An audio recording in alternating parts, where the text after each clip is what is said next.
ইয়াতকৈ আৰু দুখ কি হ'ব পাৰে? এনে ঘটনা যেন আন কাৰো লগত পুনৰাবৃত্তি নহয়। এইবাৰ মেজিৰ জুই নজ্বলেই গাঁওখনত। মেজি জ্বলোৱাৰ সলনি হ'ব ৰাজহুৱা আদ্য শ্ৰাদ্ধ। ভেলাঘৰ নহয়, বনাইছে আদ্য শ্ৰাদ্ধৰ পেণ্ডেল। আজিও স্পন্দনহীন প্ৰাণঞ্চল গোলাঘাটৰ বচা ভৰলোৱা গাঁও। বঙহৰ মৃত্যুৰ শোকে দহিনীয়া দুৰ্ভগীয়া গয়াৰ নাই ভোগালীৰ উচা। গোলাঘাটৰ খাৰজান কলীয়াপানী নৈ মধ্যস্থলৰ গাঁওখনত যেন মৰিশালীৰ নিস্তব্ধতা। প্ৰাণঞ্চল অলেখ সমাহাৰেৰে ভৰপূৰ এখন গাঁও, নাম বচা ভৰলোৱা। পুৱা উঠেই নানা পক্ষীৰ সুমধুৰ কলৰৱত মুখৰিত হয় গাঁওখন।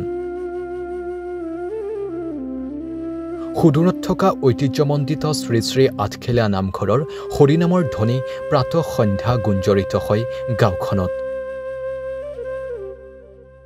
গাঁওখনৰ চাৰিসীমাইদি বৈ গৈছে খাৰজান আৰু কলীয়াপানী নামৰ দুখনকৈ নৈ।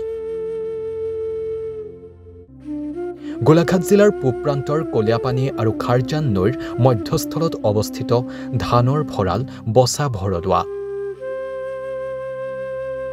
গাঁওখনৰ প্ৰায় সংখ্যক লোকেই কৃষিজীৱী। পথাৰৰ পৰা সোণগুটি চপাই ঘৰলৈ অনাৰ পাছত মৰণা মাৰি সেই ধানৰ পৰা নানা ধৰণৰ পিঠাপনা প্ৰস্তুত কৰি হেপাহৰ ভোগালীক আদৰাৰ প্ৰস্তুতি চলায়। কিন্তু বচা ভৰলোৱা গাঁৱত নাই ভোগালীৰ সেই আনন্দ উচা। ধান কাটি ঘৰলৈ আনিছিল হে মাথো, মৰণা মাৰিবলৈ নাপালে গাঁৱৰ লোকে।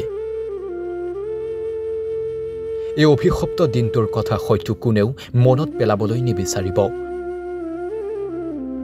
মনত পেলাবলৈ নিবিচাৰিব দাউ দাউকৈ জ্বলি উঠা সেই চিতাসমূহ।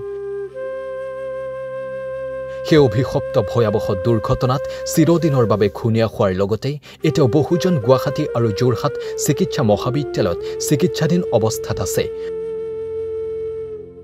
কম পৰিমাণে আঘাতপ্ৰাপ্ত হোৱা কিছু লোক ঘৰলৈ ঘূৰি অহা লোকসকলে পাহৰিব পৰা নাই সেই দিনটোৰ স্মৃতি। মই ৰাতি মানে 10মান বজাত মৰণা মাৰি আহি ঘৰত শুইছিলোঁহি। চিলমিলটোৱে টোপনি আহিছে ধৰক 3টামান বজাতহে। তাৰপিছত আৰু এই ওচৰৰ মানুহে চিঞৰ বাখৰ লগালত মই ফটাফট মই ভাবিলোঁ কি ক'ৰবাত পৰি আছে, ঘৰৰ পৰা গাড়ী লৈ গুচি আহোঁ আৰু এনেকৈ বুলি ভাবিছিলোঁ। তাৰপিছত গৈ সেই ঘটনাস্থলীত দেখিলোঁ মাককে সৰু ছোৱালীজনীকে ডেড বডি। তাৰপিছত তেতিয়া চিন্তা হৈ গ'ল সিহঁতি আৰু বাকী থকা 3জনী ক'লৈ গ'ল, 3টা এনেকৈ বুলি যোৰহাটলৈ ৰাওনা হ'লোঁ। যোৰহাট চিকিৎসালয়লৈ নিছে বুলি ভাবিলোঁ। তাত গৈ পাইছোঁগৈ ডাঙৰ ছোৱালীজনীকহে পাইছোঁ, ইহঁতক কাকো এনে দেখা নাপালোঁ আৰু। তাৰপিছত ভাইটোক ক'লোঁ যে তহঁতি লৈ যা, সেইফালেকে যাচোন, দেৰগাঁও চেৰগাঁও ক'ত পাওঁ কেনেকৈ আছে, যদি আৰু ডেড হৈ গৈছে ঘৰলৈ লৈ গুচি যাবিগৈ, মই নাযাওঁগৈ আৰু, মই ট্ৰিটমেণ্ট কৰি লৈ যাওঁ সেনেকৈ বুলি ভাবিলোঁ। তাৰপৰা তাতে মই শুনি পাইছোঁ আৰু এনেকুৱা হৈছে বুলি, নিউজবোৰ পাই আছোঁ নহয় এনেকুৱা। হয়, চিকিৎসা বৰ ধুনীয়া কৰিছে বাৰু, সেইটোত ক'বলগীয়া একোৱেই নাই। ৰাইজৰ বা পুলিচ প্ৰশাসনেও সহায় পাইছোঁ, ডক্টৰ নাৰ্ছেও সহায় পাইছোঁ, ধুনীয়া হয়। জীৱনত প্ৰথমবাৰৰ কাৰণে একদম হেৰি কৰিছিল। হয় যে একদম নোহোৱা নোপোজা কথা আৰু এনেকুৱা কোনো দিন হোৱা নাই, বা কেইখন গাঁৱৰে ইমান মানুহ কোনো দিন এনেকুৱাকৈ হেৰি হোৱা নাই, মানে প্ৰত্যেক ঘৰতে হৈছে আৰু। আজিৰ ডেটতো গোটেই গাঁওখন শোকত ভাগি আছে, গাঁওখন একদম জনশূন্যৰ দৰে হয়। গধূলি হ'লেতো কাকো নাপায় আৰু লগ নাপায় কাকো। দিনতে যি মানুহ দেখোঁ, গধূলি মানুহ দেখিবলৈ নাই। বিহুৰ যিটো প্ৰস্তুতি, কিন্তু তাৰ বিপৰীতে আপোনালোকে সকামৰ প্ৰস্তুতি কৰিব লগা হৈছে। হয়।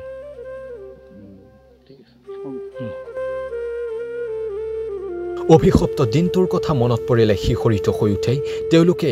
আনহাতে দুৰ্ঘটনাত প্ৰাণহানি হোৱা লোকসকলৰ পৰিয়ালেও পাহৰিব পৰা নাই আপোনজনক হেৰুৱাৰ বেদনা।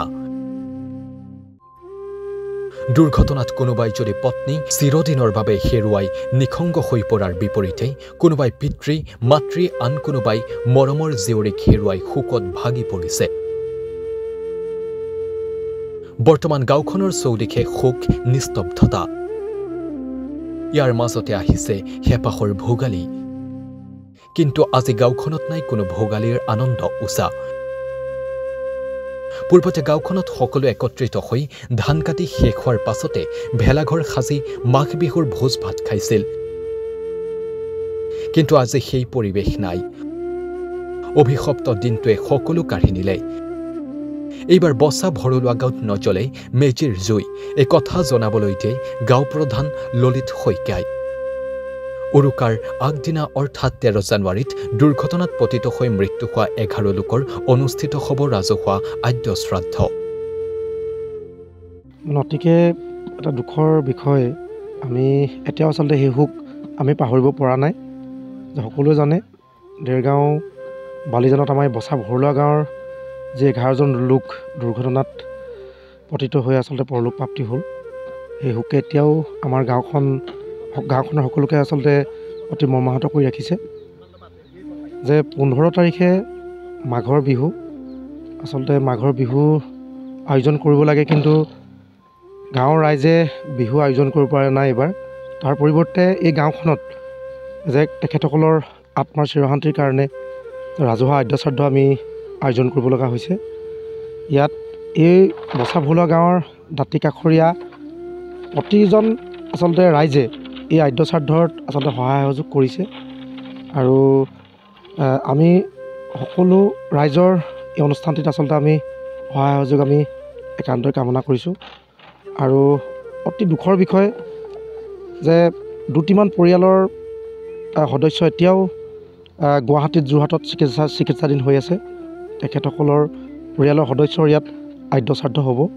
অতি এটা মানে দুখ লগা কথা। গতিকে আমি আচলতে ইয়াত ক'বলৈ একো আমাৰ ভাষাই নাই। দেখা পাইছে কিছু পৰিয়ালৰ মানে যিখন মৃত্যু হৈছে তেখেতৰ পৰিয়ালৰ সদস্যও থাকিব নোৱাৰিব।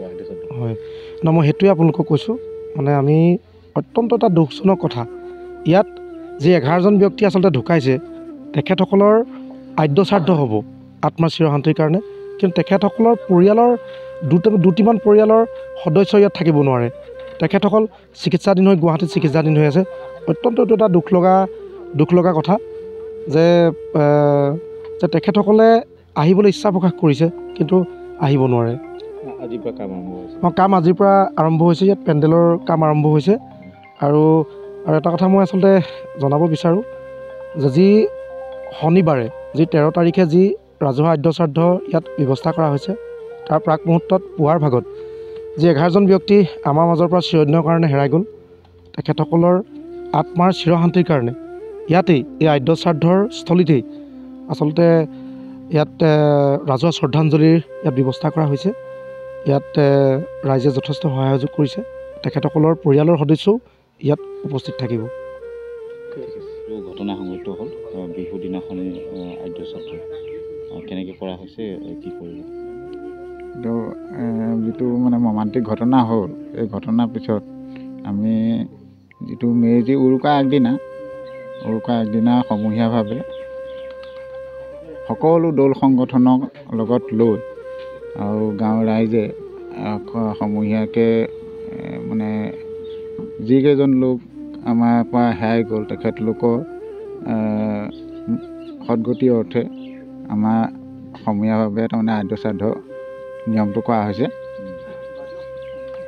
এইবাৰ মানে য'ত মেজি হ'ব লাগিছিলে, য'ত হয়তো বিহু, এইটো বৰ দুৰ্ভাগ্যজনক কথা। দুৰ্ভাগ্যজনক কথা এইটো। আমি এটাই আশা কৰোঁ যে ভৱিষ্যতৰ দিনত আকৌ এনেকুৱা এটা পৰিস্থিতি নহওক। আমি সেইটোৱে আশা কৰিছোঁ। আৰু এতিয়া আমি যিটো আচলতে হ'ব লাগিছিলে তাৰ বিনিময়ত আজি ধৰি লওক ৰাজহুৱা আদ্য শ্ৰাদ্ধ পাতিবলগীয়া হৈছে। বৰ হৃদয় বিদায়ক ঘটনা। সেইটো কাৰণে আমি নহয় ওচৰ চুবুৰীয়া আমাৰ ধৰি লওক যিবিলাকে আজি আপোনালোকে মিডিয়া হৈ প্ৰচাৰ কৰিছে যদিও আপোনালোকেও মৰ্মান্তিক আঘাত পাইছে, সেইটো আমি মানি ল'ব লাগিব যে আপোনালোকে অকল বাতৰি প্ৰচাৰ কৰাই নহয়, আঘাতো পাইছে, সেইটো আমি বুজি পাইছোঁ। গতিকে এতিয়া আমাৰ এইটো এটা বৰ হৃদয়বোধক ঘটনা মই ইমানকৈ কৈছোঁ আৰু মেজিৰ পৰিৱৰ্তে সকাম হৈছে মেজি হ'ব নাই গাঁওখনত মেজিটো নিশ্চয় নহয় মেজি নহয় কেলৈ নহয় কাৰণ সকলোৱে আমি এতিয়া মৰ্মান্তিক আঘাতত ভুগি আছোঁ আমাৰ ভাই ভাতৃ ভতিজা কাৰোবাৰ নৌ বৌ এনেকৈ সকলোৱে যেতিয়া মানে আত্মীয়ক হেৰুৱায় এতিয়া মেজি নহয় মেজিৰ পৰিৱৰ্তে এতিয়া তাৰমানে আমাৰ ঘৰে ঘৰে সুখ আৰু এইটো কেতিয়াও তাৰমানে মেজি নহয় কোনেও ৰং ৰহস্য নকৰে বিহুৰ চিৰা পিঠাও কাৰো ঘৰত নহ'ব বিহু চিৰা পিঠানো কেনেকৈ হ'ব গতিকে মই হোৱাটো আশা দেখা নাই ঠিক আছে শনিবাৰলৈ আমি ঘৰুৱা নিয়মটো কৰি ৰাজহুৱাভাৱে যিসকল ৰাইজে আয়োজিত কৰিছে তাত অংশগ্ৰহণ কৰিম বুলি ভাবিছোঁ মানে আপুনি যিহেতুকে নাছিলে হয় আপোনালোকৰ 4গৰাকী লোক হয় মৃত্যু হৈছে কোন আছিলে মোৰ ভাই বোৱাৰীজনী আৰু তাৰ ল'ৰাটো মোৰ ছোৱালীজনী আৰু মিছেছ 4জন গৈছিলে আৰু এই ডাঙৰ ছোৱালীজনী গৈছিলে তাই বাচিলে আৰু তাইক লৈ পেলাই মই চিকিৎসা কৰি মেলি সুস্থ কৰি লৈ আহিছোঁ ঘৰলৈ ইমানেই আমি যোৱা পৰহি আহিছোঁ আপুনি যিটো অন্ত্যেষ্টিক্ৰিয়া সেইখিনিতো একো নাপালোঁ মই কৰিব নহ'লে ভাইটিকে দিলোঁ দায়িত্ব বিহুৰ আগদিনাখনেই সকাম শনিবাৰে হ'ব আমি বিহু বিষয় লৈ একো নজনাই হৈ পৰিলোঁ আৰু শনিবাৰে হয়তো বিহু আগদিনাখনেই হ'ব চাগে বিহু পাহৰি যাব লগা বিহু একদম পাহৰি গৈছোঁ মানে তেনেকুৱা এটা ঘটনা হয় আৰু যাতে নহওক হয় কেতিয়াও নহওক যাতে এইটোৱে কামনা কৰিছোঁ এটা দুখজনক ঘটনা হয় হয় আপুনি কেনেকৈ গম পাইছে মেজি এবাৰ নহয় কাৰণটো মেজি নহয় তাৰমানে আমাৰ গাঁৱৰ যিখিনি ল'ৰাৰ মানে আপোনাৰ সেই পিকনিক খাবলৈ গৈছিলে তেখেতসকলৰ দেৰগাঁৱত বালিজানত এক্সিডেণ্ট হোৱাৰ কাৰণে এইবাৰ তাৰমানে আমাৰ ইয়াত মেজি আৰু হেৰি বিহুৰ দিনাখনে আপোনালোকে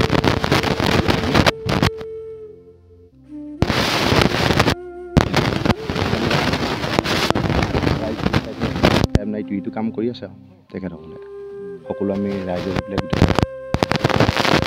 হয় হয়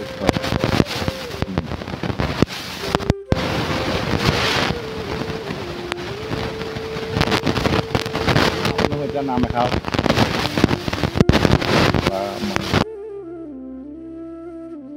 নিউজ ডেস্কৰ সহযোগত ব্যুৰ' ৰিপৰ্ট A News 24/7